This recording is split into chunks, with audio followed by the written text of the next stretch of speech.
The Universal Hero Club recognizes and rewards our O red blood cell donors and AB plasma donors. Donations from these blood types can be transfused to anyone in need, regardless of blood type. This opt-in program rewards these universal donors with the opportunity to earn special rewards. So, if you're a universal donor, sign up on the Universal Hero page of our website. The following episode contains content that some may consider sensitive in nature. Listener discretion is advised.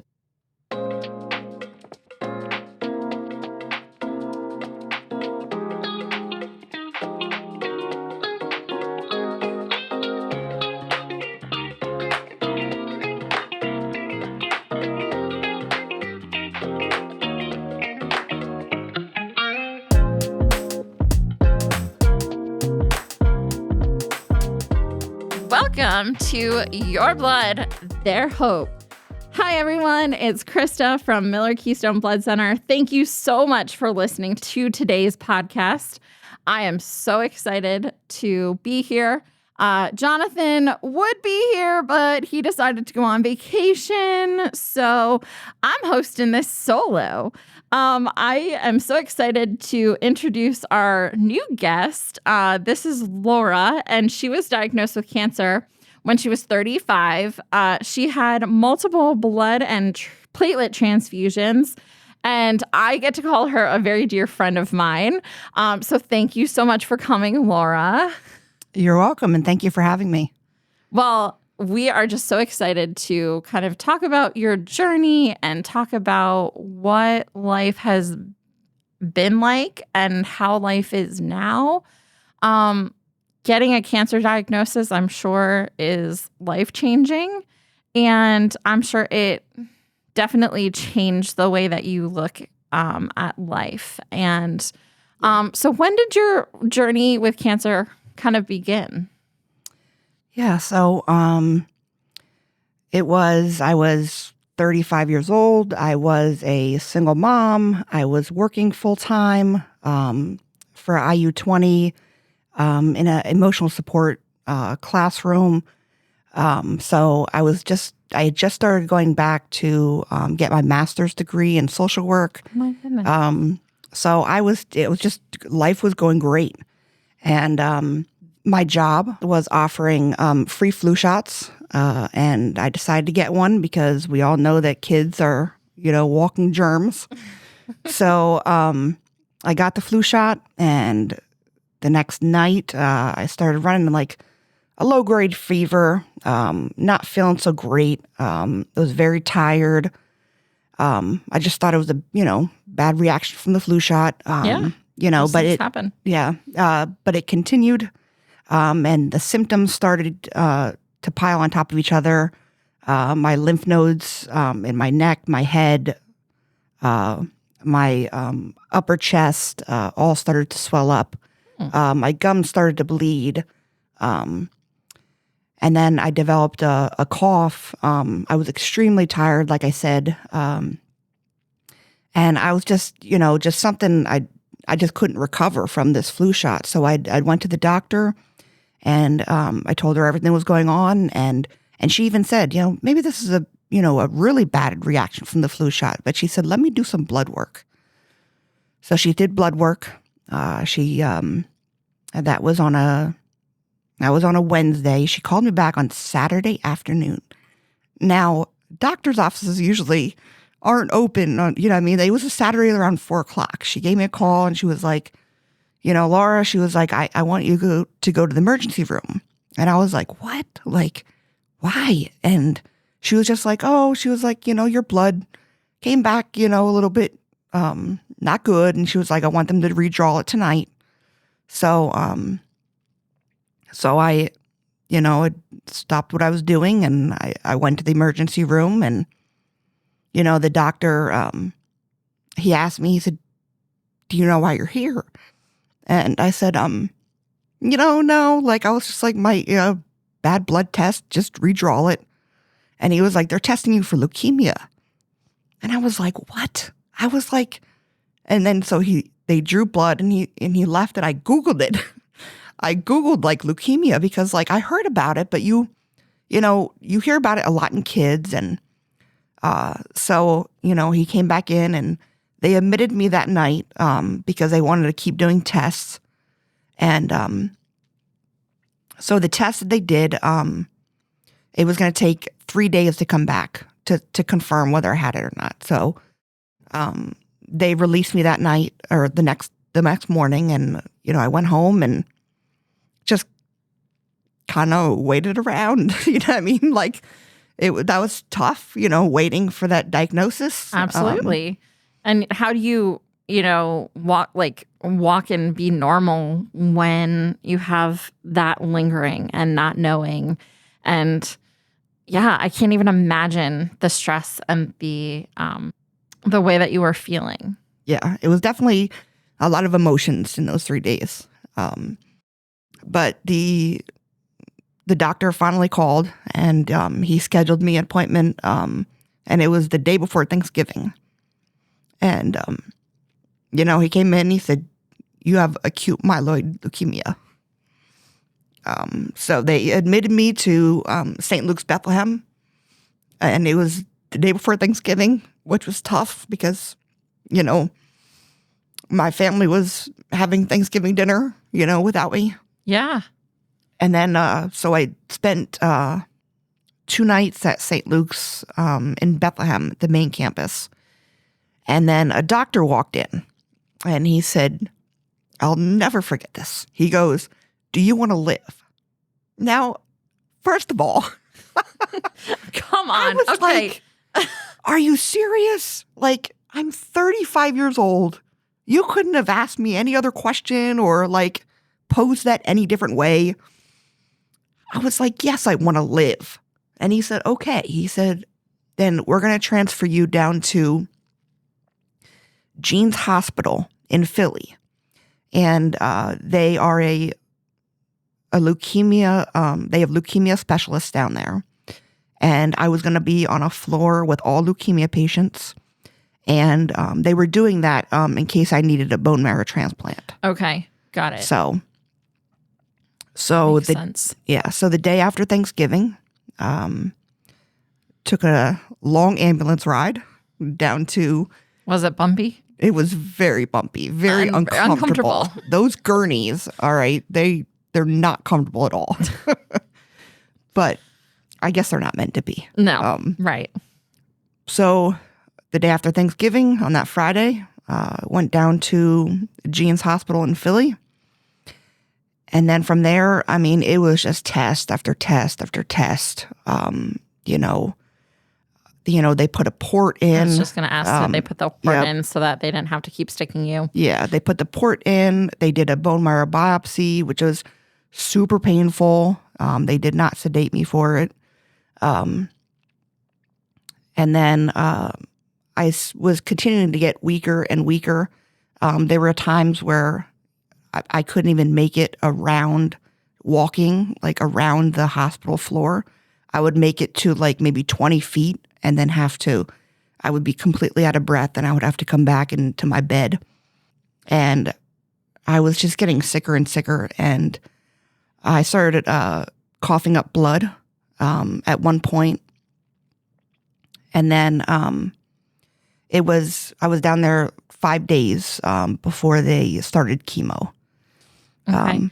And then did they tell you what stage it was, or did they give you any kind of information about what acute myeloid leukemia was? Yes. So leukemia doesn't have stages. Okay. Because it's a blood cancer, it's all throughout your body.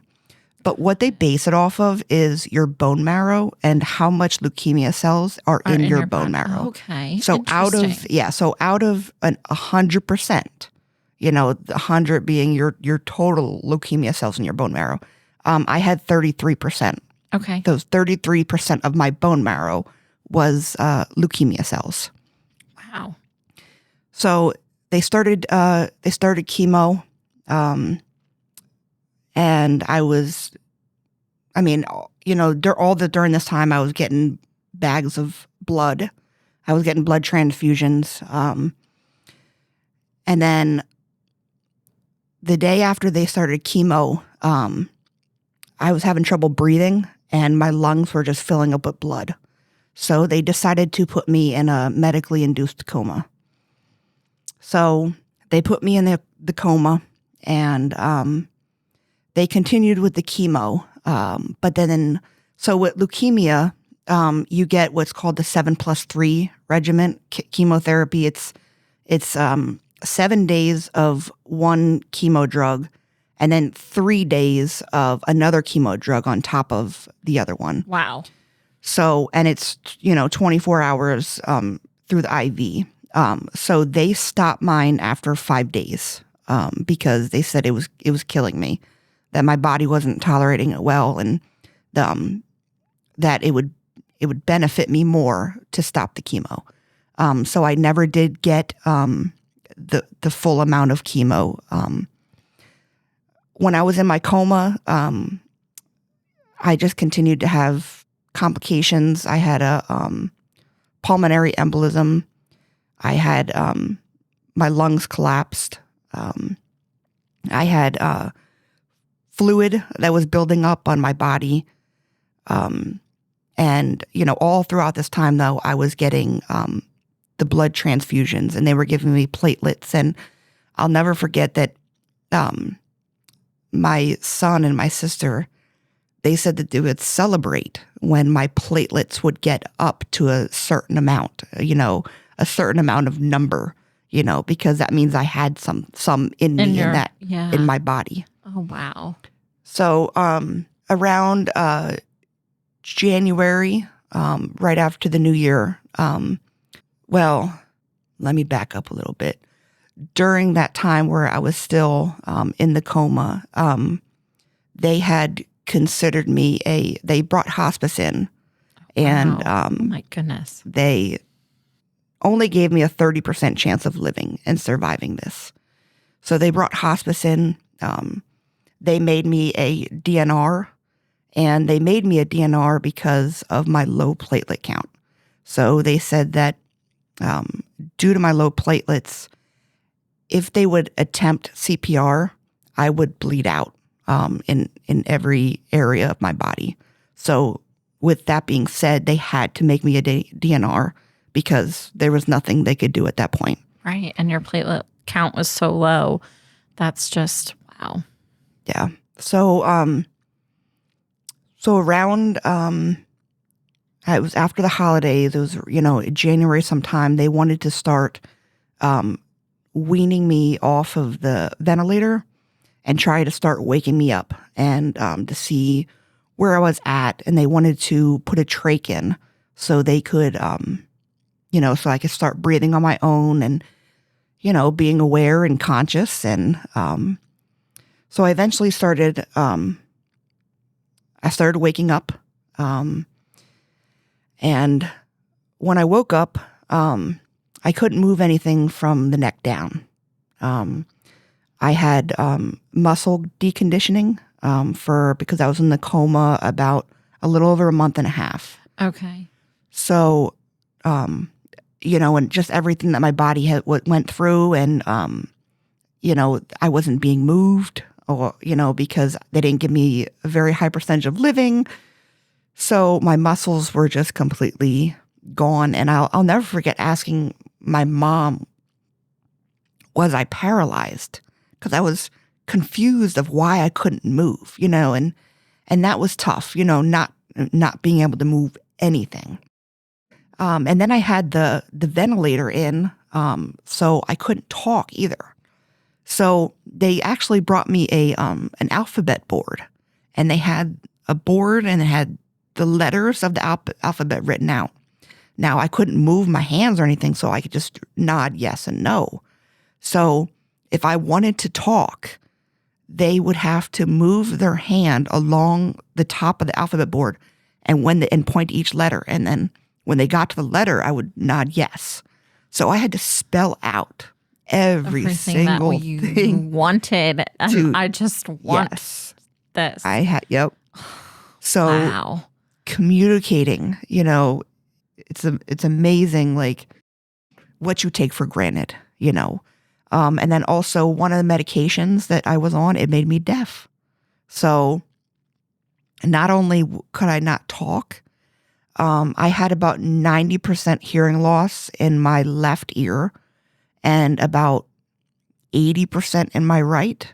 So if you were within 5 feet of me and you were talking, your mouth was just moving and there were no words coming out. So you had to be right next to my ear and you had to be screaming in my ear or talking very loudly for me to understand you. So couldn't talk, couldn't hear, couldn't move. And wasn't really understanding at that point what all had happened. I didn't even know I was in a coma for that long, so a lot of emotions, a lot of scared emotions, just trying to think through and process all that was going on while still being sick. Right. And figuring out what's going on. How is this? What has happened? Why, can I hear? Why can I speak? Mm-hmm. Yeah. So January, they were able to finally, so they had to keep giving me blood and platelets, and they had to keep giving me them so that they could raise it enough so they could do the trach surgery, because they couldn't do the surgery if my platelets were low because I would bleed out once again. Mm-hmm. Yep. So finally, they were able to get my platelets high enough that they were able to put a trach in. So I went for that surgery. Surgery went well. And then I had to learn how to breathe and talk and, just live now with a trach in my neck. And then January 10th of 2020, they were repositioning me because they had to reposition me every couple hours so that I didn't get bed sores. And they were in the process of moving me, and they actually accidentally ripped the trach out of my neck. So half of it came out, half of it went down into the opposite way than it's supposed to go. Mm-hmm. That was not fun. No. Not very good. Not at all. So I didn't really know what was going on at first. I knew something was going on because the nurses were there and they were turning me. And then the next thing I know, there were doctors all around my bedside. And they were like pushing on my neck and they were pushing my head back.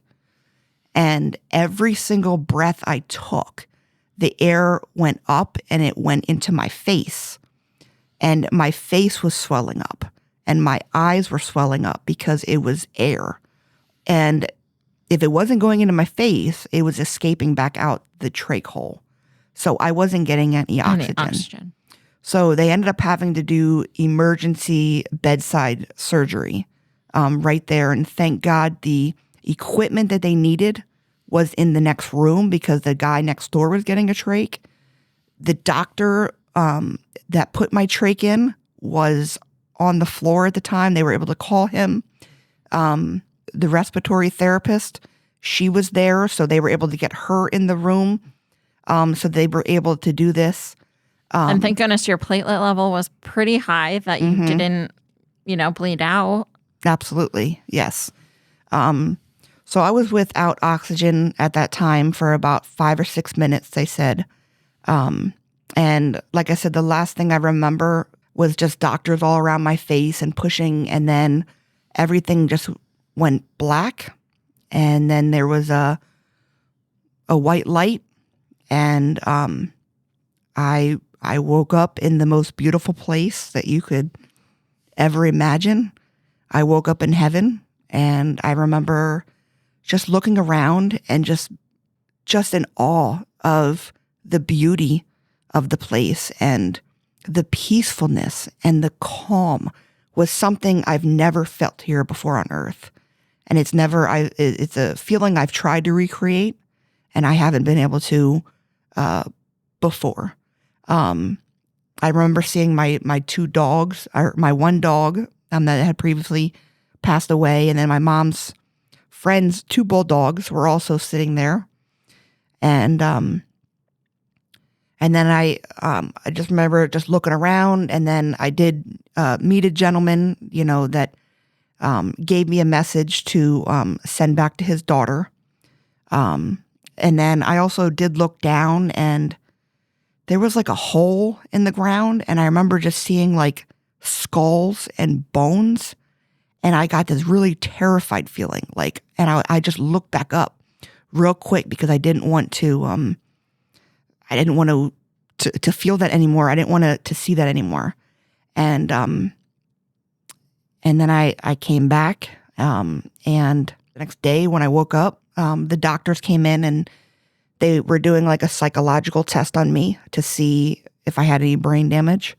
They were asking me all of these questions, and and I was passing them. I got them right, but I didn't want to answer their questions. All I wanted to do was tell them about heaven. So, and they were all, excited, and, they believed me, and so then, January, I kind of just spent the rest of the month, in the hospital. Recovering, but still just having complications. My gallbladder started going crazy, and they had to put a drain in, to drain my gallbladder. My lungs collapsed again, so they had to put a tube in to inflate them. And then around the end of January, the beginning of February, once again, due to low platelets, when you have low platelets, like I said, you can bleed out, and you start, you can get bleeding at any moment. Right. So I started bleeding out in the hospital, and they couldn't figure out why. They figured that I had a GI bleed, and they couldn't do the surgery at Jeans. They wanted to transfer me to Temple University Main Hospital. So they gave me 2 units of blood, and then they put me on an ambulance, and they lights and sired me to Temple University. This has been part 1 of Your Blood, Their Hope's interview with Laura Hoffert. Stay tuned, part 2 is coming soon. Your Blood, Their Hope is a production of Miller-Keystone Blood Center. The material and information presented here is for general information purposes only. The views expressed by hosts and guests are their own and do not necessarily reflect the view of Miller-Keystone Blood Center or any of its officials. The theme music for Your Blood, Their Hope is YKWIM by Harris Heller. For more information, please reach out to us at giveapint.org or at 800-BA-DONOR. That is 800-223-6667.